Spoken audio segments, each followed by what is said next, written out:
Welcome back, everybody, to Coffee, Chaos, and Cash Flow. Today, we are joined by Anya Cheng. She arrived in the US with a marketing degree and went from there to lead product at giants like Meta and Target. She's now the founder and CEO of Taelor, an AI powered platform revolutionizing how men build their style. Anya, how are you doing today? This is Anya. I'm founder CEO of Taelor.style. We help busy men to pick clothes with AI agents. And then we send people real clothes for them to rent. So you don't have to do any shopping or laundry anymore. Before starting a company, help Meta launch Facebook, Instagram shopping, head the product for eBay, help them on new business in Latin America, Africa, Asia, and help Target to build tech office in Silicon Valley. I'm excited to share more today. Yeah, awesome. Well, we're excited to have you. It's going to be a great time. I'm going to run off with a couple of quick icebreakers real fast. Anya, if you could instantly master a physical skill like juggling, beatboxing, I don't know, unicycling, but you had to perform it publicly one time a month, what would you choose? Any superpower? Any? Okay, Or physical okay. it I could be a was superpower. Yeah. time reverse. Being a startup founder, I wish I had 48 hours a day. So I want the thing you can circle and then you can do it again, or you can get more hours of a day. Oh man. I'm more like So Hermione of the Harry Potter now.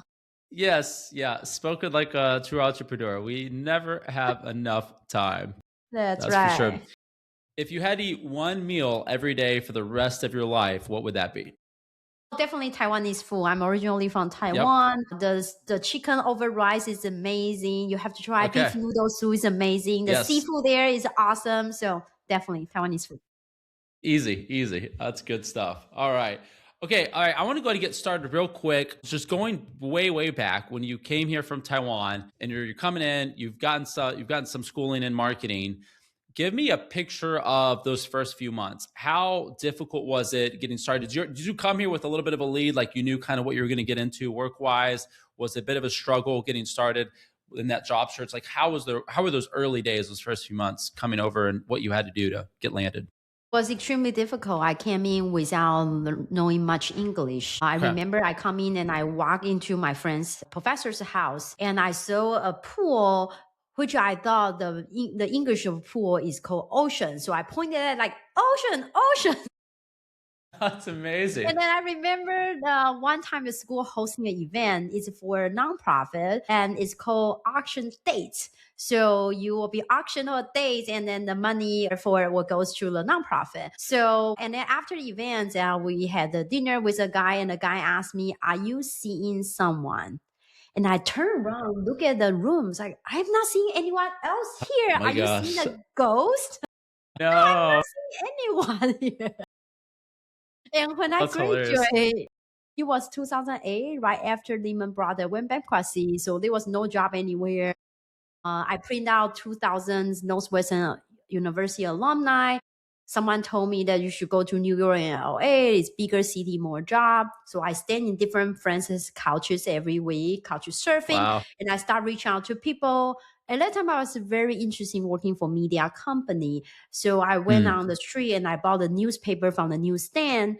It all say advertising here, call this number, and our publisher name is so and so. So I call the number. I'm looking for around street. I'm looking for Mr. Street, and then eventually I actually met with all of the media company, the executive for those top few media companies, but nobody was hiring.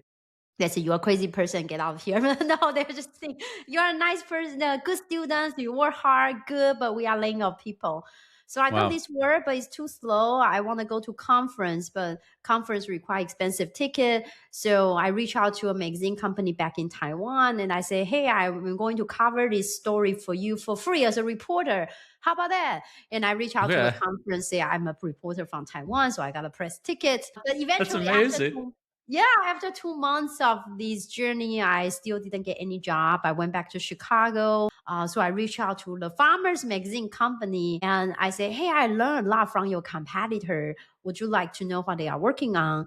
And before that, I interview their advertisers, their customers, and also I talked to their former employee because when I interviewed there, afterward, actually the recruiter was laid off after my interview. So I hope I wasn't the No. reason. But so I put together a business plan that I pitch her. I say these are big companies, what they are working on, and I think based on what your reader told me, I think you should do these few things. And I happen to know someone who graduated from master degree, don't have a lot of experience, should be fairly cheap in terms of salary, and knows a Yeah. little bit marketing. And the person is right here, Anya Cheng, and she hired me. And she asked me if I want to be a contractor. Okay. My English was really bad. I didn't know what contractor mean. So I said yes. And I went home, I Googled contractor. Like, what do you want me to be a contractor? And I didn't understand why she want me to be a plumber. Yeah. But That's great. that was my first contractor job. That's amazing. Okay. So what was the step then from starting off there and being kind of in the media realm to getting into product, right? Because you have a lot of experience in product and either leading that or heading up those teams. So how did you make that switch? What was the evolution from where you started to get into product? Because you had a long career in that space. Yeah, it was actually, I didn't know anything about technology at the time. It was just I knew a lot about advertising technology because I work for media company and my job was figure out what work and doesn't work. And then I joined Sears and then my job was figuring out how to make advertising most effective.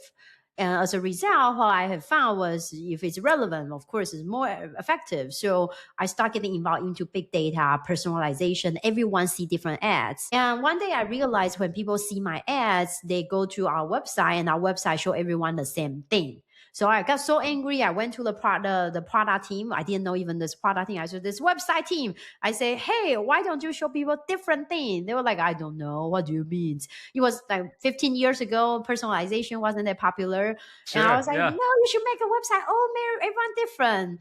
So the manager said, you know what? We don't know what to do. Do you want to come in to help us? So then a Wow. few months after I joined the team and became product manager, and my job was making the website to be personalized. Everyone see different things there. Hmm. And I became product manager. And over time, I became product manager's boss and then became head of product, leading the entire engineering, AIs, or user experience and product management and marketing teams. And that's how I became the e-commerce team's head. Okay. So and and you might already have partly answered this next question talking about the personalization feature, but I'm curious, like I'm looking at your background and having worked, e-commerce as well as social media and then McDonald's. Like you've got a lot of different categories, a lot of different industries, I guess you could say that you've done product with.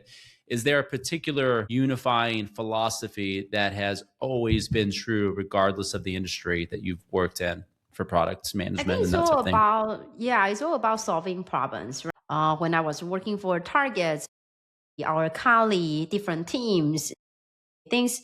Oh, mom sometimes go to store and forgot one thing. So they decide to Mm, launch in-store GPS. Your app become turn right, turn left. You go to store, you yeah. never forget one thing.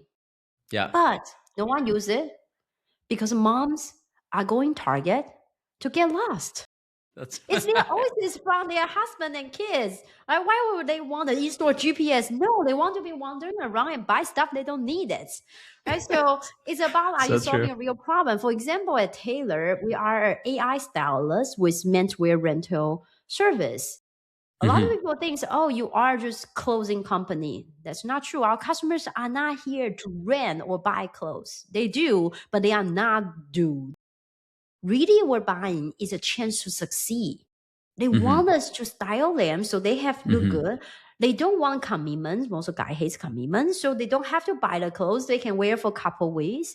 What they are truly buying is actually to look good at date nights. Job get a day close a deal. They don't care what they wear. So, for example, our customer go to conference and we send them a very interesting little dolphin print. So next person come to him and say, "Hey, nice shirts. Where did you get it? Oh, I use this company called Taylor. They're interesting with AI stylists, and I have a human stylist matched to me." It become a conversation opener. So then they close the deal in a conference. When someone going out date night, we send an extra jacket.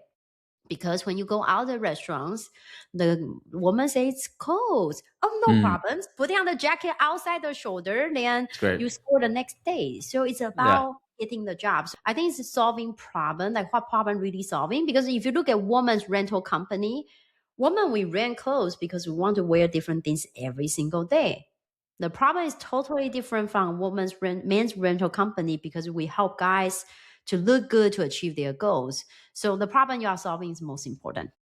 Yeah. So, okay, getting into Taylor specifically. I have a question about that because I know that you've obviously raised money from venture capital firms and things like that. And that fascinates me. I've pitched to some of these firms in the past. And so I'm always mesmerized by good pitches and how that comes together. So did you have the whole operation with Taylor, was what you're telling me now, was that pretty well solidified from the beginning? Did you guys had to pivot as you were coming into, hey, this is actually where the market's at? Tell me about, like, specifically, I guess, product market fit for something like Taylor, because it's pretty unique, right? I think there are plenty of subscription type boxes out there, but what you're talking about is a little bit more niche than that. And so, yeah, I'm curious, like, did you already kind of have that landscape in the market figured out pretty early, or did you have to adjust a little bit in the early stages to find that product market fit? Yeah, I don't think so we even have product market fit. Most of the company, even IPO, still looking for product market fits. It's true. Yeah. So remember when I started, we have investors, and he was a early investor of Hello Kitty and also founder of Guitar Hmm. Hero. So I say, hey, Okay. I have this idea. People don't need to do shopping and laundry. They always look good. They can achieve their goals. What's your thoughts? He's like, doesn't matter. Your idea is for sure is wrong. Hmm. But Okay. you have to start something, and start a journey. Just keep iterating process. Even if you are right today, next year customer is different. Next year some competitor is different. Supplier Hmm. is different. So you say it doesn't matter what your idea is right now. You just need a starting point. The same thing when we are doing marketing, right? You run like 5 different ads, for sure 4 of them is not going to work. One of them will perform better, and then you get rid of the 4, you get another 5, and then you keep iterating. So it's a matter that is right or wrong. It's all about this process. So for example, for us at the beginning, we thought guy who are also into fashion, like gay or people who are very fashion forward, can also be our customer. They can rent clothes. They don't have to buy. But over time, we realized most of our customers actually are more people who are not into fashion. They are busy. They are Hmm. buying time. They are buying concierge service. They are buying executive assistant. They are buying the gadget guy behind the superhero. And what we have found was that what we are selling is a peace of mind, is for them to feel ready for their day. So that's why they ask us to sell them, hey, do you have shoes? Valentine's Day gift, jewelries, accessories. And then, for example, over time, we realize our data is super unique, and our fashion brand partners actually really want us to sell them insights. Like, tell me what people Hmm. say about my clothes. Oh, sleeve too long, inch too tight. And after washing 5 times, it shrinks. They actually really love those feedback and insights. And what we realize is we are actually a data company. Yeah. Okay. That's fascinating. I really love what that investor told you, because that is so true. I've seen a lot of startups get so fixated on solving the problem for sure 100% before they're actually launched. And that is kind of a weird idea, that you can determine exactly what you need before you're out there. Like, you really have to get out there and fiddle around with the market before you can actually get feedback on what's going to sell and what's not. Like, there's no, I don't think there's a sufficient number of surveys and polls and options you could put out there to launch something that's like totally ready to go. You're always, even like you said, it might be good now, and then in a year from now, it's not going to be good anymore. You're going to have to be able to make that adjustment. So Yeah. that's good wisdom. Yeah, Yeah, or that's. even if the idea is good, the execution could be different, right? So we know Mhm. woman's rental company, rent the runway, IPOs, big company, public company, but they spend 15 years not very profitable. And exactly the same woman's rental company launched by Newly, backed by Urban Outfitter 5 years ago. Now they make 500 million per year. So there's the idea can be good, bad. Execution is the key. A lot of details are in are actually deciding company success or not. So just test it out, and then you will figure out because your customer will tell you, and just take the feedback, prioritize them, and then test it again. Think of this as just iterated testing hypothesis exercise. Yes. Yeah.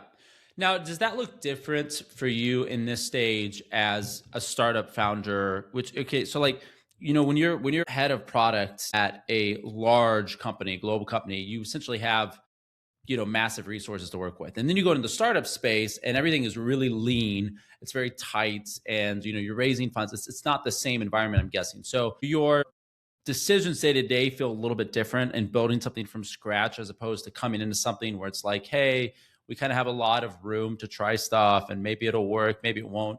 Are there things you've had to adjust in kind of that process of what you were doing years ago into what you're doing now with Taelor, or is it still pretty similar? Of course, everyone knows less resources, but as you also know, is less red taps in big companies, and even doing one research, you need like 10 different teams to approve, and then you Sure. outsource it to this research company, outsource to a second company, outsource to a third company. So I think there's always things like grass is greener on the other side. But Yeah. I would say that the biggest difference being a startup founder for people who are interesting about that, first of all, think twice. That is hard. I can tell you the key difference is that if I look back last 10 years of my career, this was up and down. There were some days that I won Webby Awards, and there were the days that we got laid off by the company. There was always up and down. But think of that. Within 10 months, not 10 years, you are going to experience that kind of level of up and down. Mm. Is it a life that you want? If so, go for it. That's exciting because your life will be very different every single day. And the same thing, when I worked for big tech company, I thought people were different. No, after I became a startup founder, I realized that people who work for big tech company, they all think the same. They are all Ivy League graduates. They all used to work for big tech companies before. They all Sure. know what's a roadmap and OKRs and KPIs, and they all use Jira and Slacks, and they all think alike. This is the clear logic. But when you become a startup founder, you realize your world is very different. Right before this show, 2 minutes ago, I just got off the Zoom call with a former president of Fortune 100 company, Forever 21. Okay. Last 10 months, I have been talking to more than 10 public company executive level, which when Hmm. I work for 15 years of career, never have the chance. You're not even talking to your company's VP. Like, what do you mean you Yeah. talk to another company's CEO? Never, right? But at the same time, I never really had experience to work with blue collar workers before. I never have to figure out, oh, warehouse is leaking. I need to ride the Ubers and bring Mm. the basket from my bathroom and then riding to the office. We don't have enough workers, or I had to go to Home Depot and ask English, English, English. The person said, yes, get on the car, let's go packing. Life is just very different. You talk to very different people from different industries, stylists who Yeah. are definitely artists, our AI engineers, and I am a HR person. It's just very different. The world become very, very different. So if you like that kind of a little bit chaotic, but very Yes. different Yeah. life dealing with very different people, and that means sometimes a lot of frustration because like, what do you mean you don't know what's a roadmap? I asked you to create a roadmap. So if that's what you love, I definitely think that's different from between founder's life and big company.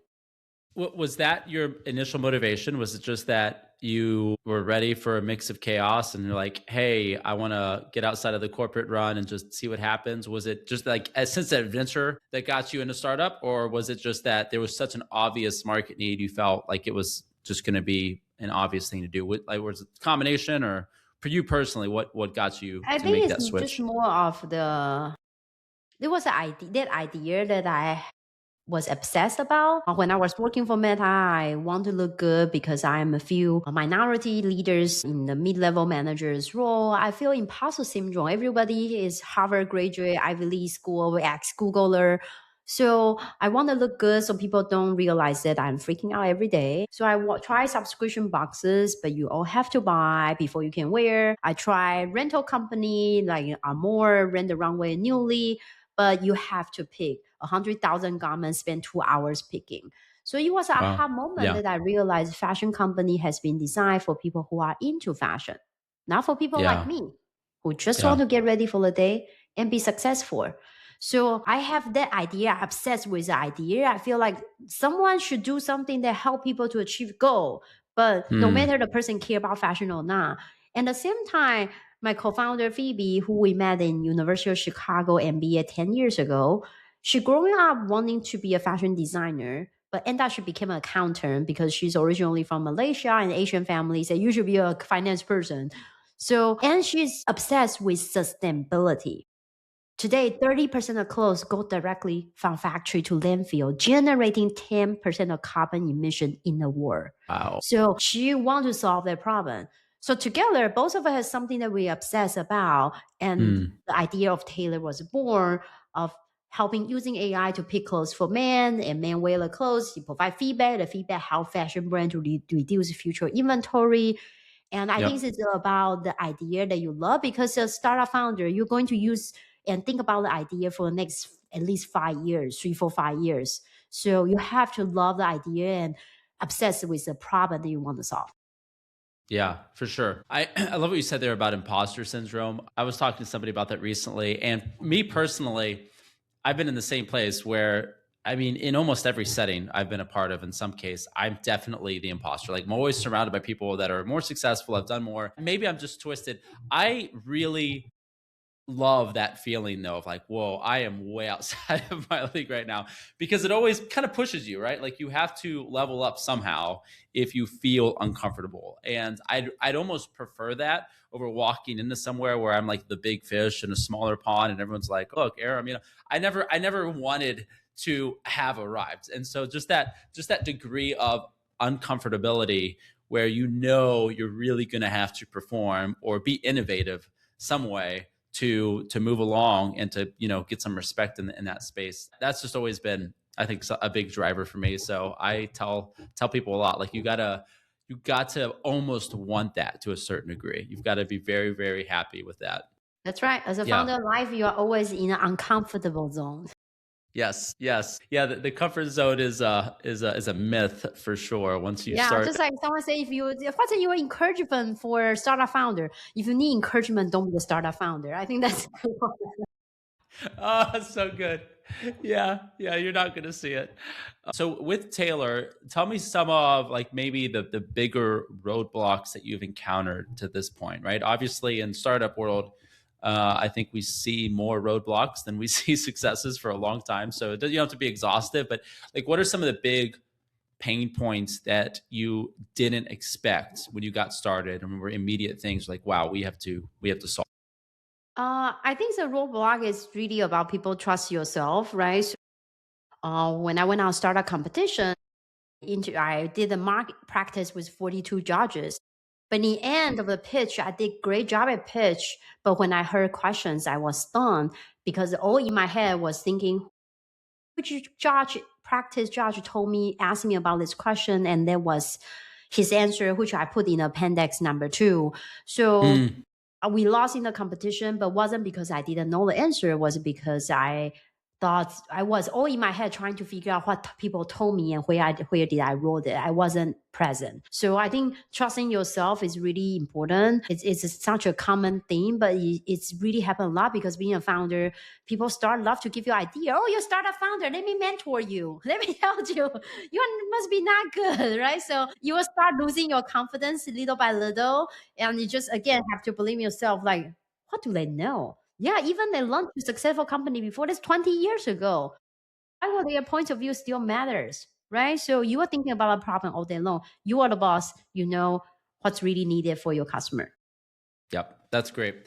Well, wrapping up, because I know you've got a hard stop, Anya, I want to respect your time, and we've really enjoyed having you on. As a final question, tell me something that maybe a belief that you held years ago when you got started, 10, 15 years ago, about product or even leadership that you have really changed your mind about today. These 10, 20 years ago, I was more into what? What should I learn? What should I do? What should I grow? Who should I partner with? Who should I get being friends? Who should I admire? Who should I get in touch? Who should I network with? And over time, I'm now teaching at Northwestern University, and I found the best students are those people who ask about why. It's not about what, it's not about how, it's about why. They were just out of curiosity of learning something. In fact, before 3 years ago, I didn't know or ever think of that I would be a startup founder. And I never really get involved. I don't know the startup industry. I don't know people. I never hear anyone's pitch. And then now being a startup founder, I wish that I actually involved more. But when I work for big tech company, I was thinking that why do I need to do that? It seems it's not very helpful, right? I should work on the things that's helpful for my career. So I would say ask why and be curious. Good. That's wonderful stuff. Great spot to end on. Anya, thanks so much for jumping on here with us today. It has been a real treat getting to hear about your story and what you're doing right now. We look forward to staying in touch. Where should people connect with you if they want to follow along? Yeah, feel free to go on taylor.style. That's TOR.STYLE. Use a code podcast25, podcast25, podcast25 to get 25% off first month. Or use a code podcast gift to get your best Valentine's Day for people who want to look good but don't want to do shopping or laundry. And if you are investor partners, business partners, feel free to reach out to me. My email is Anya, that's ANYA at Taelor, TAELOR.AI. Thank you. Awesome. We'll put that in the show notes. And thanks again, Anya. We look forward to catching up with you down the road. Thank you so much.